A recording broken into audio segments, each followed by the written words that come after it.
नमामि धन्वंतराय नमः। Hello guys, Ayurveda welcomes you.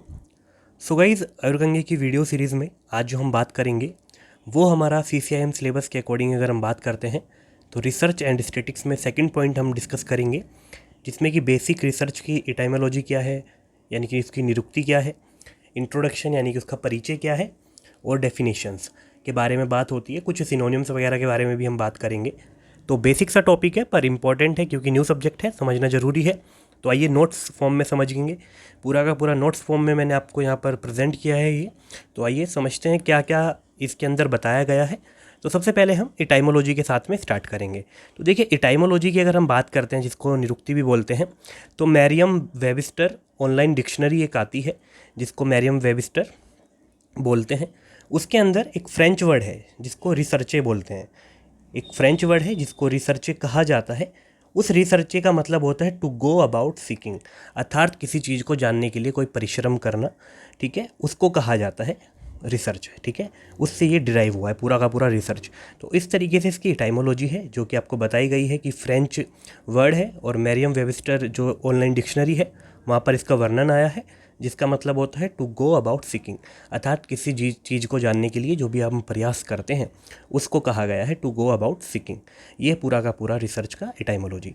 उसके बाद आगे बढ़ेंगे और बात करेंगे इंट्रोडक्शन के बारे में। तो देखिए, रिसर्च हमारा दो वर्ड से मिलकर बना होता है, जिसमें कि री और सर्च होता है। तो री जो हमारा है वो प्रीफिक्स है, यानी कि उपसर्ग अगर जिसको हम बोलते हैं, उपसर्ग और प्रत्यय जैसे हम देखते हैं तो ये हमारा उपसर्ग है।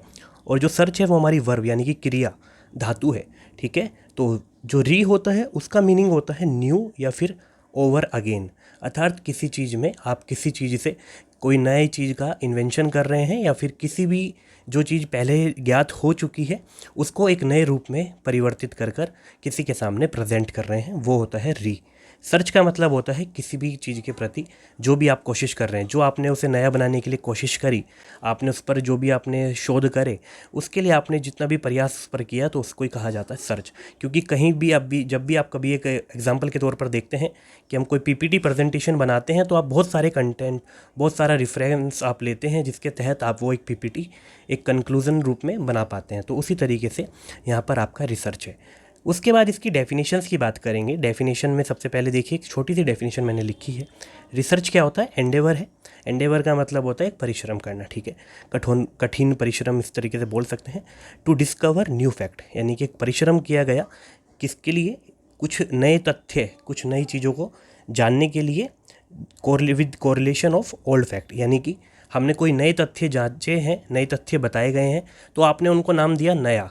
तो नया आपने क्यों दिया उसको नाम? क्योंकि आपने उसके जैसा कुछ पुराना पहले देखा हुआ है। जैसे कि घर में हमारे एक गाड़ी है 4 साल से और आज हम एक नई गाड़ी खरीद कर लाते हैं, तो आप ये कहोगे कि इसके कंपैरिजन में ये गाड़ी हमारी नई है।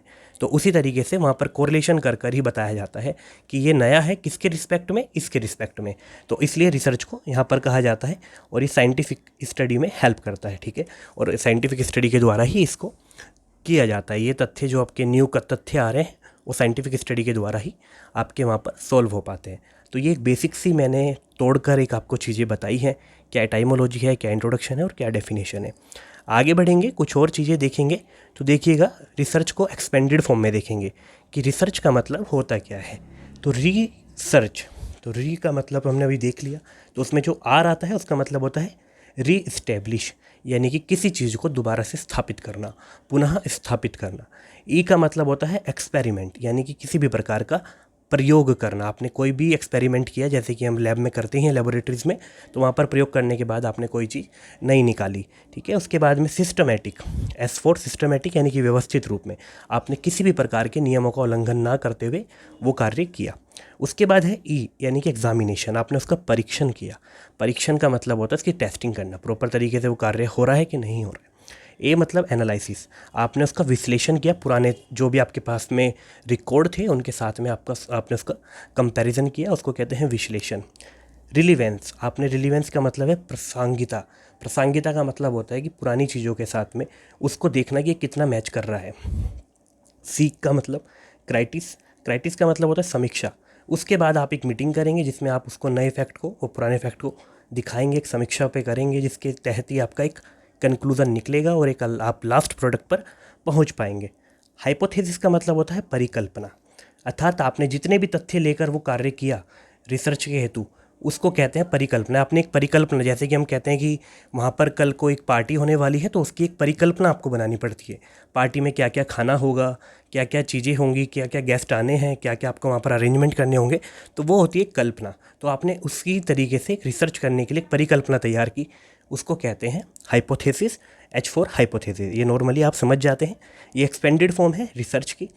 आगे बढ़ेंगे, आगे देखेंगे कुछ सिनोनियम्स इसके यहाँ पर दिए गए हैं। तो सिनोनियम्स में देखिए अन्वेषण, परिवेशन और गवेषण, ये 3 है। तो अन्वेषण का मतलब तोड़कर देखिए अनु एंड एशन। तो अनु का मतलब होता है अनंतर और एशन का मतलब होता है इच्छा।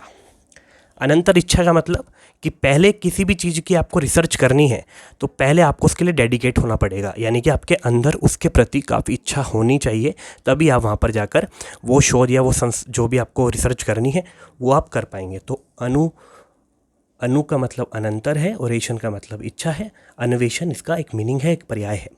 परिएशन जो इसका दूसरा पर्याय है, परि का मतलब चारों ओर और एशन का मतलब इच्छा है। तो परिचार यानी कि परिएशन, यानी कि परिएशन की हम जो बात करते हैं, सर्वांग, आपकी सभी चीज़ों के प्रति इच्छा होनी चाहिए। ये नहीं कि मुझे रिसर्च करनी है तो मुझे केवल एक बुक से रीड आउट करना है, ऐसा नहीं होना चाहिए। अगर हमारे पास 3 संहिता हैं व्रतत्रयी की, जिसमें कि चरक संहिता, सुश्रुत संहिता और अष्टांग संग्रह और अष्टांग हृदय, तो आपका टारगेट होना चाहिए कि मैं रेफरेंस लूँगा तो चारों संहिता से लूँगा। किसी एक संहिता को आप अगर आधार मानकर काम करेंगे तो वो रिसर्च आपकी नहीं कहलाएगी। ठीक है, तो आपके जब आप रिसर्चर बनेंगे तो आपके लिए ये ज़रूरी है कि आपको चारों प्रकार का, मतलब सभी जगह से आपको वो ज्ञान प्राप्त होना चाहिए। गवेषण का मतलब होता है इंद्रियों के द्वारा वस्तु का परीक्षण करना। आपकी जो इंद्रियां हैं, पंच ज्ञान इंद्रियां जो हमें दी गई हैं, उसके द्वारा आप किसी भी चीज़ का परीक्षण करेंगे, उसकी खोज के आधार पर ही आप वहाँ पर रिसर्च कर पाएंगे। तो ये हमारी बेसिक सिनोनियम्स हैं। उसके बाद यहाँ पूछा जाता है अनुसंधान। तो देखिए अनुसंधान के लिए, अनुसंधान 2 शब्दों से मिलकर बना है। अब वो 2 शब्द क्या है, एक अनु है और एक संधान है। तो अनु से अभी हमने देखा अनंतर मीनिंग होता है, और संधान का मतलब है शोध करना, सम्यक ज्ञान या फिर खोज। ये 3 यहाँ पर मीनिंग बताए गए हैं।